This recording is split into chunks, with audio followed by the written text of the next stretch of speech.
Quando a gente fala de grau de ordem ou desordem no sistema, a gente precisa lembrar de um conceito chamado entropia. A entropia é o quê? É o grau de desorganização no sistema. Então eu percebo o quê? Que se o meu sistema ele está na fase gasosa, ele está muito desorganizado, então minha entropia é muito alta. Se ele está no estado sólido, ele está muito organizado, então minha entropia é baixa. E essa mudança aqui das moléculas, certo? Na forma que elas se organizam, implica diretamente na mudança de fase. Belezinha? Então, quando a gente fala fase da matéria, a gente olha para o lado microscópico, mas a mudança de fase tem a ver com como essas moléculas elas se comportam através das suas propriedades para alternar entre esses estados. E aí eu coloquei aqui as principais transformações que a gente tem. Ó. Do estado sólido para o líquido para o gás e do sólido diretamente para o gás. Se a gente parte do estado sólido para o líquido, a gente tem um processo de fusão, certo? Do líquido para o gás, a gente tem 3 processos, não confundam. Ebulição, evaporação e calefação. Qual a diferença de um para o outro? Ebulição é um processo normalmente induzido. Então a gente pega uma substância e coloca ela frente a uma fonte de calor, certo? Quando a gente coloca ela frente a uma fonte de calor, as minhas moléculas elas vão alterar a sua organização, de acordo com como a gente tinha falado. E aí ela vai passar do estado líquido para o estado de gás. Então é um processo induzido. A evaporação é um processo induzido? Não, é um processo natural. Imagine que eu pego uma quantidade de água e coloco aqui sobre uma mesa, certo? E deixo o dia passar. Amanhã, quando a gente voltar, provavelmente aquela quantidade de água vai estar num volume menor. Por quê? Porque vai ter existido naturalmente a passagem do meu líquido para o gás com a absorção da minha energia, né, na forma de temperatura do meu ambiente. Beleza?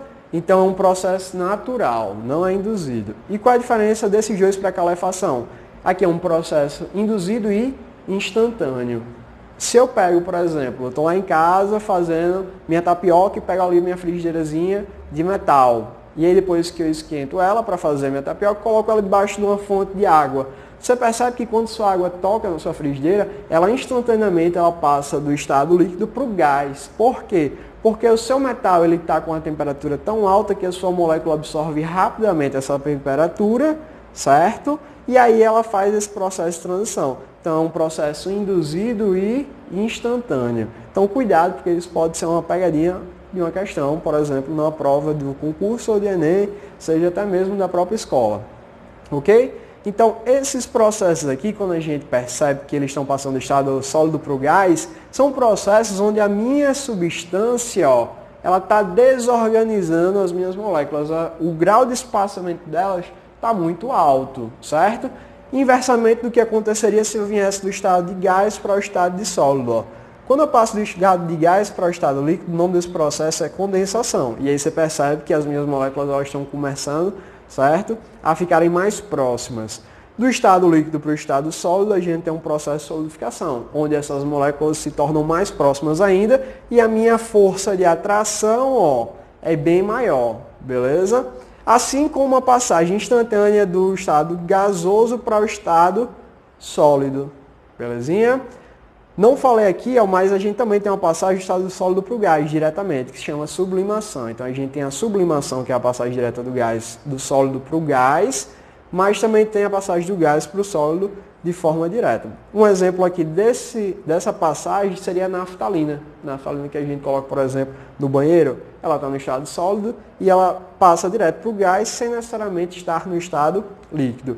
E aí a gente precisa entender o seguinte, como esses processos para acontecerem, eles precisam absorver ou liberar temperatura seria a minha energia, a gente pode classificar esses processos como 2 tipos. Os processos diretos, processos que saem do estado sólido para o estado de gás, seriam os processos endotérmicos, são aqueles que absorvem energia na forma de temperatura para acontecer. E aí a gente tem que entender isso lá na implicação das minhas moléculas.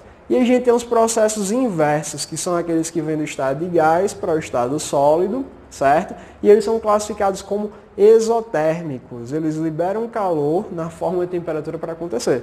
Exemplo seria o meu gelo. O gelo, ele está no quê? No estado líquido, quando eu coloco água no meu congelador, certo? E ele está perdendo calor, certo? Perdendo energia na forma de calor, para quem? Para minha geladeira, consequentemente as minhas moléculas elas se organizam mais e eu entro no estado sólido. Esse processo de perca de calor na forma de energia na forma de calor, eu classifico como um processo exotérmico, certo? Então, para finalizar aqui, vamos dar uma olhadinha como seria o processo de transição da matéria através de um gráfico. Aqui a gente vai ter a curva de aquecimento da água pura a 1 atm. Por que 1 atm? 1 atm significa 1 atmosfera. É uma unidade de pressão. Lembrando que a pressão, ela influencia na forma como as minhas moléculas estão se organizando. E aí essa pressão vai ser padrão, porque o que vai alterar aqui vai ser apenas a minha temperatura. Então perceba aqui que a gente tem um gráfico de duas coordenadas, o meu eixo Y e o meu eixo X. No meu eixo Y eu tenho a temperatura e no meu eixo X eu tenho o tempo. Então ao passar do tempo a minha temperatura vai variar. Então vamos observar como isso acontece.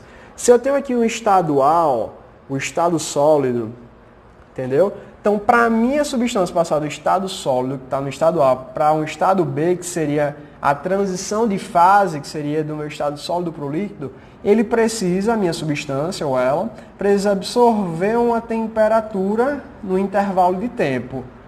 Quando eu chego no processo de transição de fase, que aqui vai ser do estado sólido para o líquido, perceba que enquanto a minha substância está mudando a fase, a minha temperatura permanece constante, certo?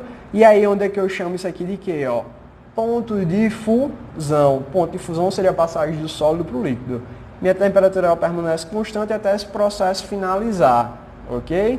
E aí novamente eu tenho a absorção de temperatura, certo? De energia na forma de temperatura, que seria no meu ponto C. Para quê? Para a minha substância que agora está no estado líquido, porque ela passou do estado sólido para o líquido, ao processo de fusão, realmente começar a passar agora do estado líquido para o vapor, que seria o meu estado D. Para isso acontecer, ela precisa absorver uma temperatura, uma energia na forma temperatura, certo? E aqui eu vou ter o meu ponto de ebulição, o início da minha ebulição. Então aqui eu tive o início da fusão, fim da fusão, processo de fusão.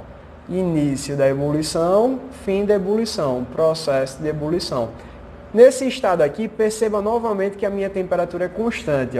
O ponto de ebulição da água a 1 atm é 100 graus Celsius. Em 100 graus Celsius a minha substância ela permanece constante, né? A temperatura até que ela passe de fase. Quando ela passa de fase, ela volta a absorver energia. Percebe o seguinte, porque graficamente na forma representada talvez não dê para perceber, mas pense comigo. Porque a inclinação dessa reta é diferente dessa, que é diferente dessa, certo? Essa daqui é igual a essa, mas essa é diferente das duas. E por que isso acontece? Por conta do calor específico da minha substância. No estado sólido, a água ela tem um calor específico de 0,5. Então ela precisa absorver pouca temperatura para passar o quê? Do meu estado sólido para o meu estado líquido. E aí isso é representado pela inclinação da minha reta. Ela é mais próxima da minha vertical, ok? Já no estado líquido aqui, a minha substância ela tem um calor específico maior. Então ela precisa absorver mais energia. Isso implica na angulação, da minha reta aqui no meu gráfico. Já no estado de vapor, o meu calor específico é igual ao do sólido. Consequentemente, essas retas vão ter inclinações iguais, mas essa é diferente. Então, isso pode ser uma questão, certo, na sua prova. Porque a inclinação das suas retas é diferente na curva de aquecimento da sua substância. Por conta de quem? Do calor específico. Se ela tem uma maior angulação, então significa dizer que ela precisa absorver mais, energia para fazer esse processo de transformação, né? De transição da fase dela. Então, pessoal, é isso. A gente fica por aqui, ok? E depois daremos continuidade com outros assuntos. Muito obrigado.